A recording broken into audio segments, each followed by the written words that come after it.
बात आजादी से पहले की है, जब चारों तरफ अंग्रेजों का राज था और सभी भारतीय लोग उनका गुलाम बनकर काम कर रहे थे।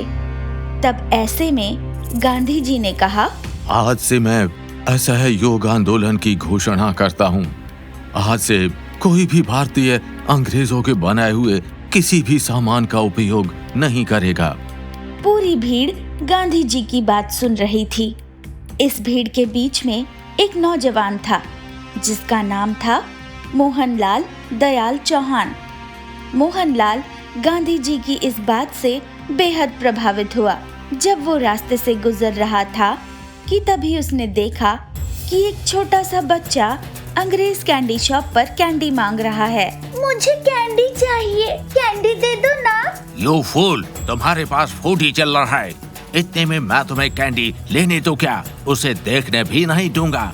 You poor people, get out! Come on out! Come on out! उस अंग्रेज का उस बच्चे के प्रति ऐसा खराब व्यवहार देखकर मोहनलाल ने सोचा, क्यों ना मैं खुद की ही एक कैंडी बनाऊं, जो कि भारत की अपनी देसी कैंडी होगी।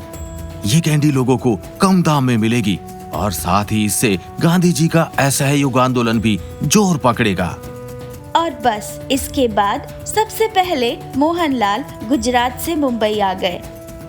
वहां उन्होंने अपनी एक बेकरी की शुरुआत की, जिसके अंदर उन्होंने ब्रेड, बन्स और कैंडी बनाई और बेचा। ये बेकरी बहुत ही छोटी थी, इसलिए मोहनलाल को लगा कि इस छोटी सी बेकरी से तो मेरे सपने पूरे नहीं होंगे। अगर मुझे अपने व्यापार को बढ़ाना है तो मुझे कुछ ऐसा करना होगा कि जिससे देश भर में मेरी बनाई कैंडी मशहूर हो जाए। और तब मोहनलाल ने मुंबई से सीधा जर्मनी का रुख किया और जर्मनी जाकर उन्होंने एक स्कूल में कैंडी और बिस्कुट बनाना सीखा। मोहनलाल के पास अपनी कुछ जमा पूंजी थी, जिसकी मदद से वो जर्मनी से कैंडी बनाने की मशीन भी मुंबई लेकर आ गए और मुंबई के विले पार्ले में एक पुरानी बंद पड़ी फैक्ट्री को उन्होंने किराए पर ले लिया। शुरुआत में उनके 5 बेटे और परिवार के कुछ सदस्य उनके साथ इस फैक्ट्री में काम करने लगे।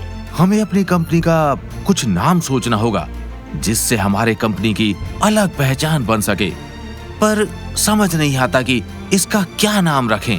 तब आखिरी में मोहनलाल ने अपनी कंपनी का नाम उसी जगह के नाम पर रखा जहां पर उनकी कंपनी थी, विले पार्ले। यही नाम आगे चलकर कंपनी की पहचान बनी, पार्ले। सबसे पहली कैंडी जो पार्ले की कंपनी ने बनाई थी वो थी पार्ले की मैंगो बाइट, जिसे लोगों ने खूब पसंद किया। उस समय भारत में एक भी देसी बिस्किट बनाने वाली कंपनी नहीं थी।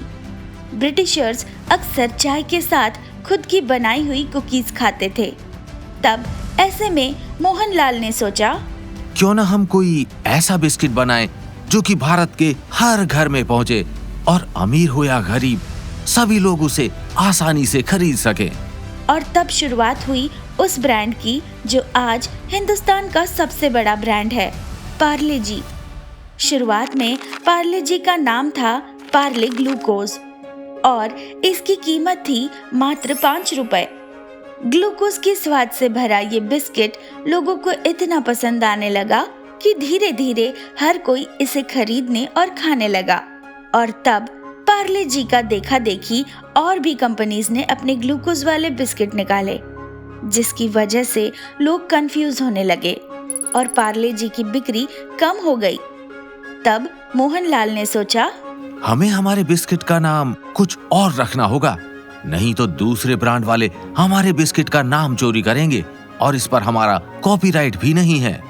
तब कंपनी ने पार्ले ग्लूकोज में से ग्लूकोज को हटाकर ग्लूकोज का सिर्फ जी रखा और तब भारत को मिला पार्ले जी। गेहूं से बनने वाला ये बिस्किट लोगों को काफी पसंद आया, मगर जब हिंदुस्तान का बंटवारा हुआ तब आजादी के बाद देश में अनाज की कमी हो गई। तब ऐसे में कंपनी को अपना प्रोडक्शन रोकना पड़ा। कुछ समय बाद जैसे ही हालात ठीक हुए, कंपनी ने फिर से अपना प्रोडक्शन बनाना शुरू कर दिया और पार्ले जी फिर से लोगों के बीच आ गया। लोगों ने फिर से पार्ले जी पर अपना विश्वास दिखलाया और ये हाथों हाथ बिकने लगी। कंपनी ने कई बार बिस्कुट की प्राइस बढ़ाने की भी कोशिश की, मगर जब उन्होंने मात्र 50 पैसे प्राइस बढ़ाया तब भी लोगों ने इसका घोर विरोध किया।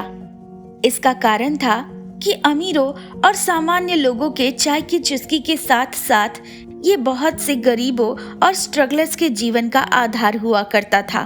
तब ऐसे में कंपनी ने एक नई ट्रिक सोची। क्यों ना हम प्राइस वही रखकर बिस्कुट की क्वालिटी बदल दें और उसका साइज भी चेंज कर दें। इससे हमें सेम प्राइस में भी मुनाफा होगा। तब जो बिस्किट 5 रुपए में 100 ग्राम आता था, आज के दिन 5 रुपए में 50 ग्राम आता है। पार्ले जी के ऊपर जो फेमस लड़की का फोटो है वो भी सालों से चला आ रहा है, जिसे कंपनी ने एक एडिटर की मदद से बनवाया था। ये असल में कोई रियल इमेज नहीं है, बल्कि सिर्फ एक काल्पनिक फोटो है जिसका खुलासा खुद कंपनी के मालिक ने किया है। लोगों के बीच हमारा बनाया गया बिस्किट काफी पसंद किया जा रहा है। अब हम कुछ और प्रोडक्ट्स लॉन्च करेंगे। और तब पार्ले ने सबसे पहले लॉन्च किया पार्ले किस्मी।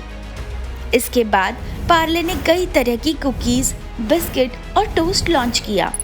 चॉकलेट के नाम पर मेलोडी जैसी चॉकलेट भी पार्ले की ही है, और वही बिस्किट में हाइड एंड सीक और नमकीन में मोनाको जैसे बिस्किट भी पार्ले की कंपनी द्वारा ही बनाए जाते हैं, जिसे लोगों ने बहुत ज्यादा पसंद किया है। जब भी बिस्किट की बात होती है तो सबसे पहले पार्ले जी का नाम ही जुबान पर आता है।